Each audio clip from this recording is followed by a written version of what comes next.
Hi, Lisa Pierce here, Executive Editor of Packaging Digest.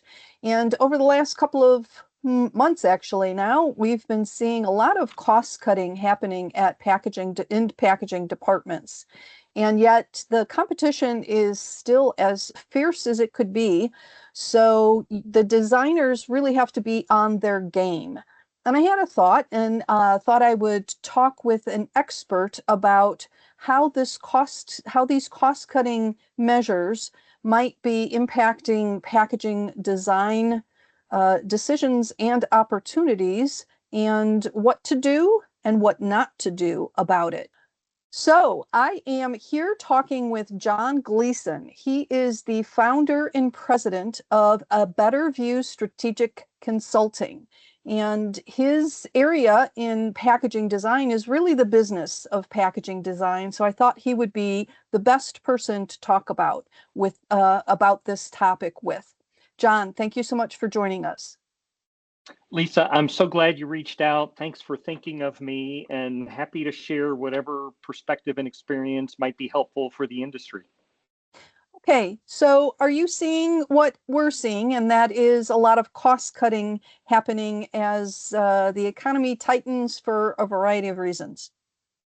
I'm absolutely seeing that, Lisa. And just as you had alluded, it's not that clients and brands just are, kind of willy-nilly on a whim deciding that they need to cut cost. I collected some information over the last couple of weeks. And some of the things I'm hearing from brands and brand organizations is, in fact, one cited that they have basically mothballed their manufacturing lines because they can't get raw materials in because tariffs are uncertain and unpredictable or too high. And so they've basically built inventory that they hope covers them for the next 6 months based on inventory that they had. And no manufacturing for the next, for some period of time until they get more certainty.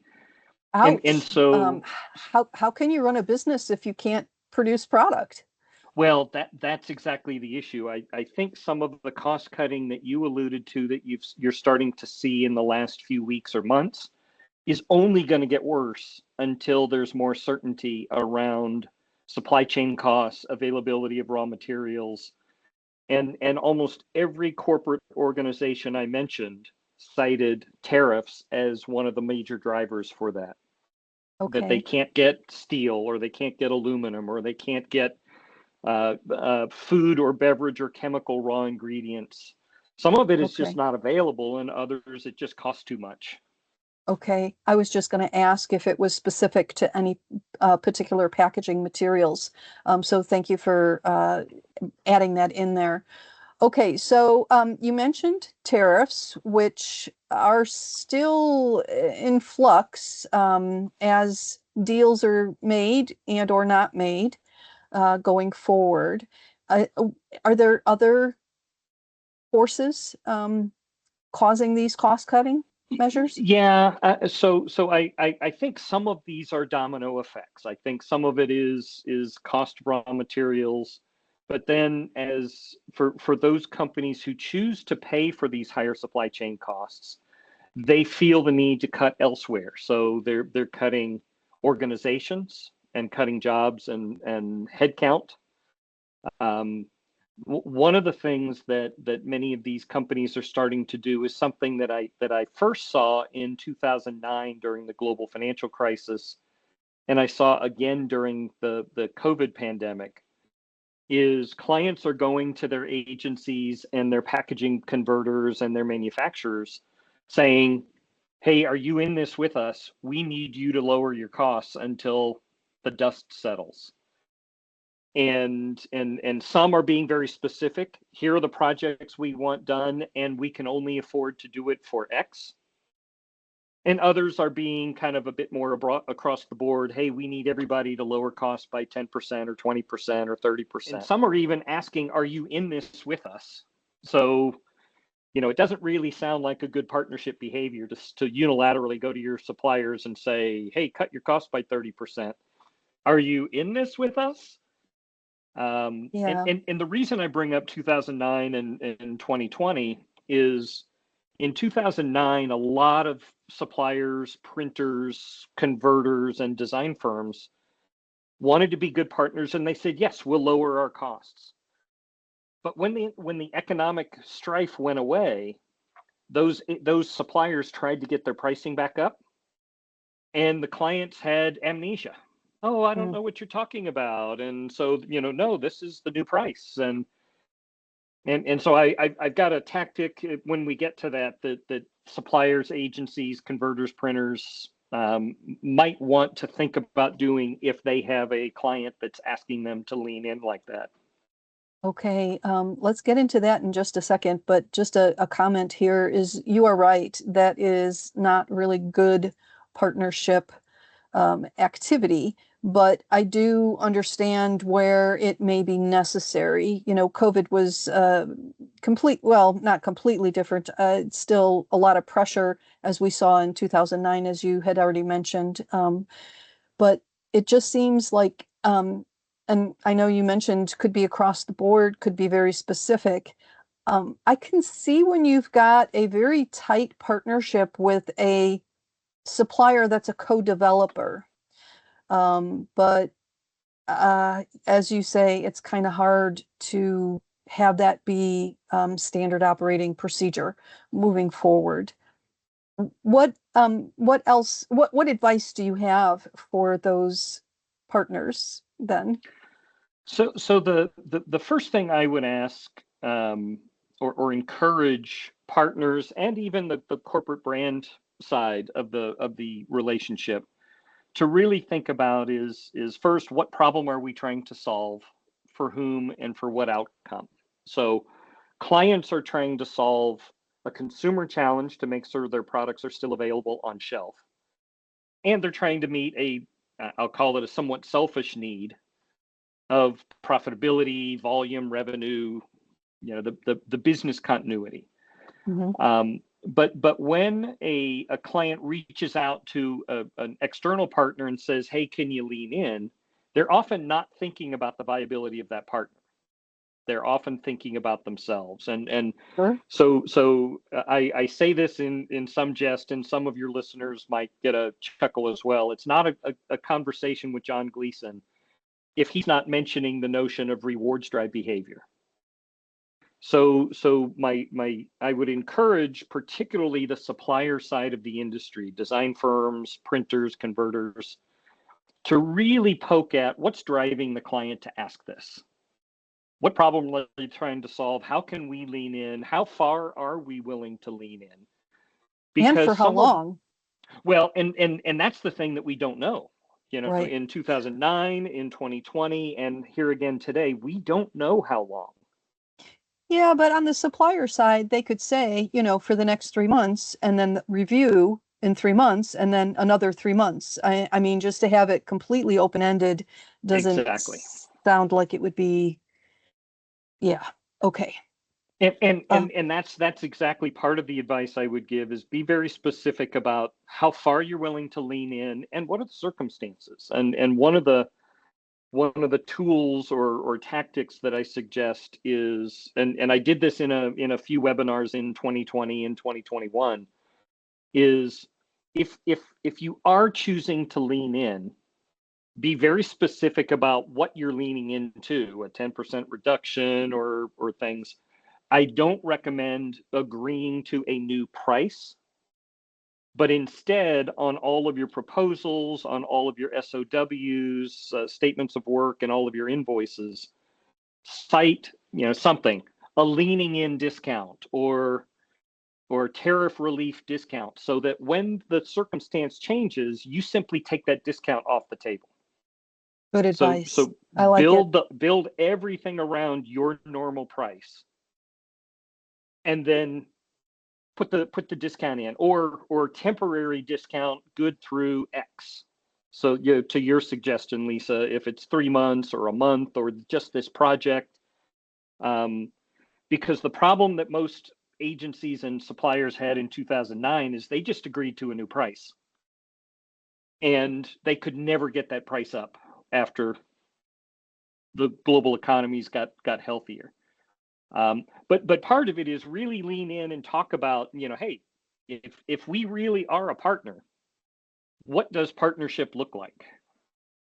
And partnership, the definition of partnership is there's mutual benefit.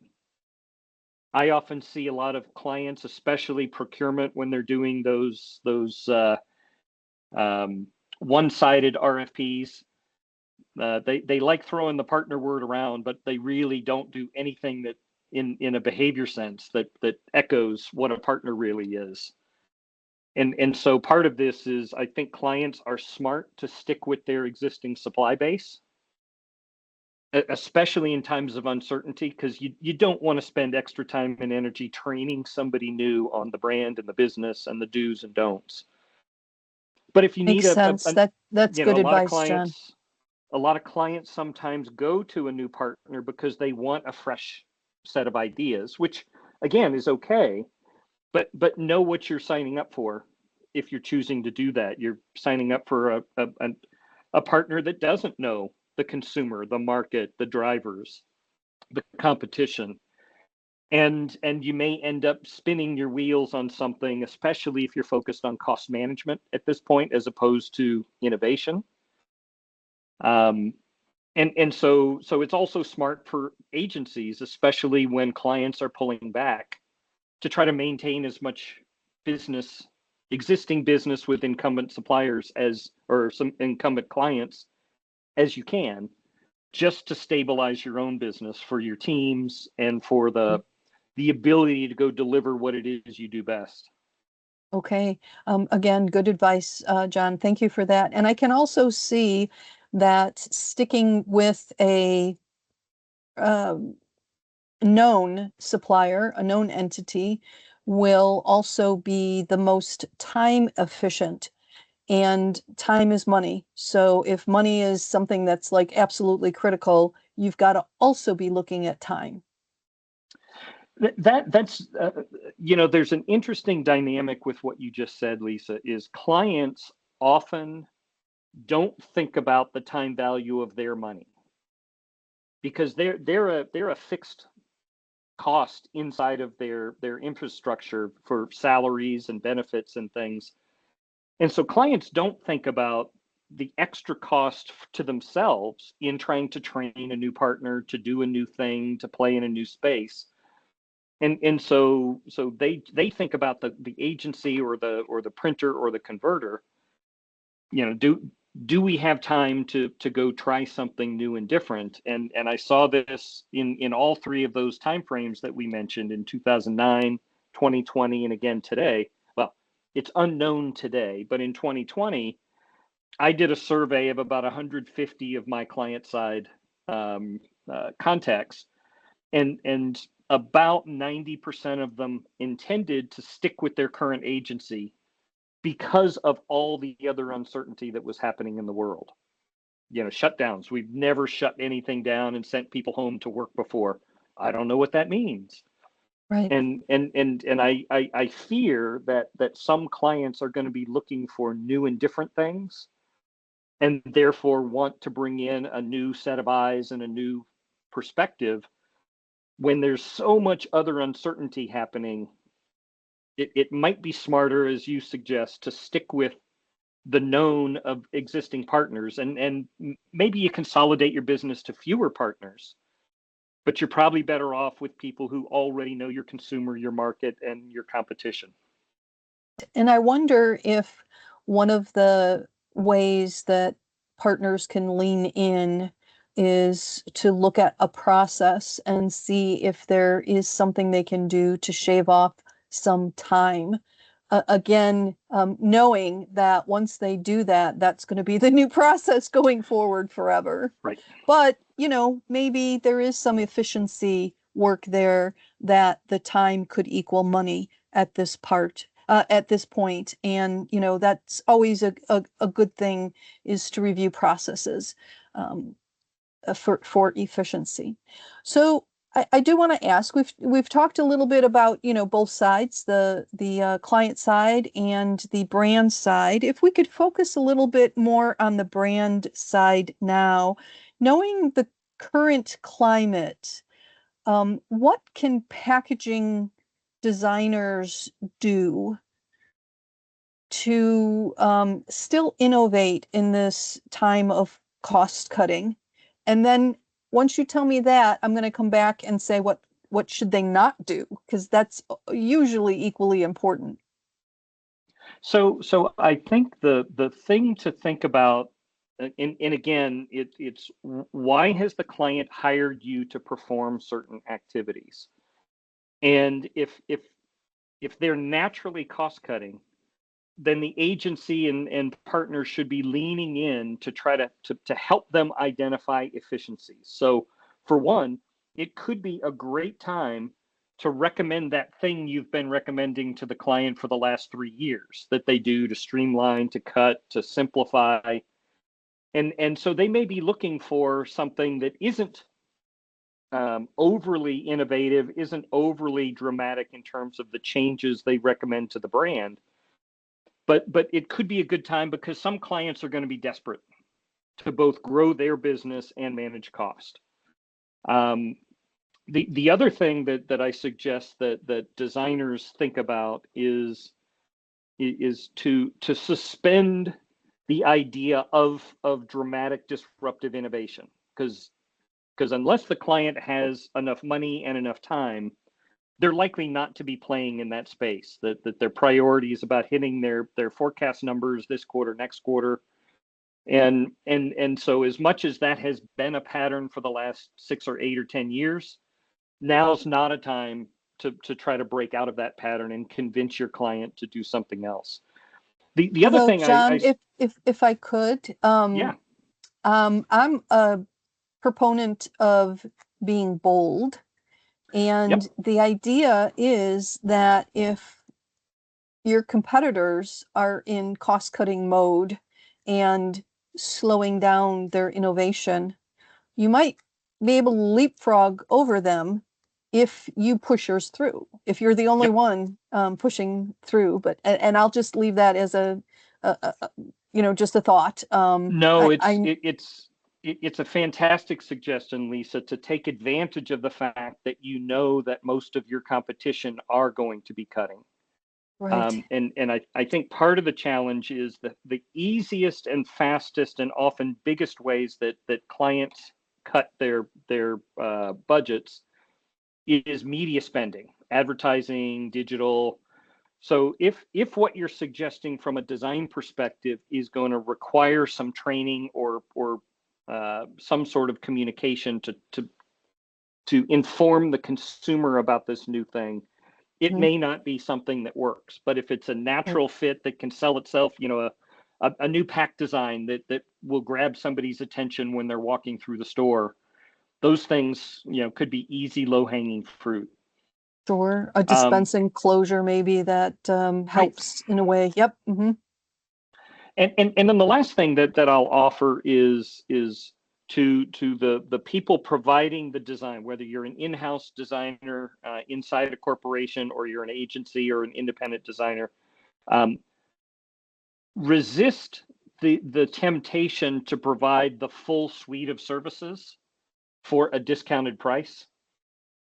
You should be thinking about downgrading your deliverable to get more closely matched to what the client is paying for. So if the client leans in and says, hey, I need you to do X, Y, and Z, but I want the full, all the bells and whistles, but I'm only going to pay you half of what I paid you before, push back and say, well, again, what are you trying to achieve? And, do all the things you would normally do to understand the client's needs, but resist the urge to give it all away, because I like it that. won't be remembered in the eyes of the client as in equal measure as what you've likely leaned in to give them. Okay.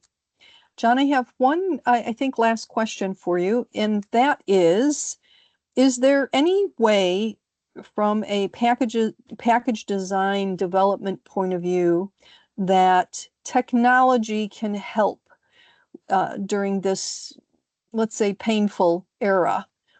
And I don't want to limit it to artificial intelligence AI, but of course we've been seeing AI in the news everywhere. And, over the last several years, we have seen a lot of AI programs out there for packaging design. So I guess I'm going to keep the question a little bit broader. Is there any way technology can help? Yeah, and AI certainly is something that a lot of companies, a lot of agencies, and a lot of designers and are leaning on to inspire new ideas. But I would say from a packaging execution perspective, think about packaging that might extend the freshness or durability of a product. Especially if as the one client that I alluded to mentioned that they manufactured 6 months of inventory ahead of time. Right. They don't know how quickly that's going to fly off out of their own warehouses or fly off shelves. But if you can help with things that add some additional freshness, that might give an extended life, shelf life, or cupboard life inside the consumer's home. Is there a way that makes it easier for the consumer to use somehow? And again, to your suggestion, could be the bold time to say, hey, we've been talking about this dispensing thing that makes it easier. Maybe with little advertising, you put and I recall back to my time at Procter and Gamble when Febreze Air Effects first came out. They looked at the typical spray paint can actuator where you push it down and it sprays air freshener, but they chose something that looked more sleek, more of a trigger sprayer, that really hadn't existed in the air freshener market, and it was 5 or 6 or 7 times more expensive than what competition had on the shelf. And typically with new launches, advertising is weeks or months after the initial launch because they want to make sure that all the stores have it and Right. it's loaded up. What they realized in the 3 months or so after launch was it was moving so fast because consumers were engaging with this new thing. They canceled $20 million of advertising because the last thing they needed to do was advertise something that was already flying off the shelf. Yeah. And so again, if you reframe the problem, instead of trying to cost cut the product, is there a way that you make the product so good and so desirable that you cost cut the advertising and the media? And most brands aren't thinking about that trade-off. They think about, oh, well, we've got a $20 million advertising budget. How do we spend it? As opposed to, let's stop it. Good point. I love how you think from a business perspective, across the board, not just in one particular silo. I absolutely love that. John, I knew you were going to be the right person to talk with about this. Thank you so much. Are there any last words that you have? Maybe something I haven't thought to ask about that you feel compelled to tell us? No, I think just remember clients and those that serve the clients, that design can be a catalyst for growth, not just a tactical decoration exercise and an opportunity to cost cut, but it could be that stepping stone towards something that's bigger than you might have imagined. So leverage design in a strategic way, and I think you'll see rewards. Excellent. I love ending on a positive note. Thank you, John. Thanks, Lisa.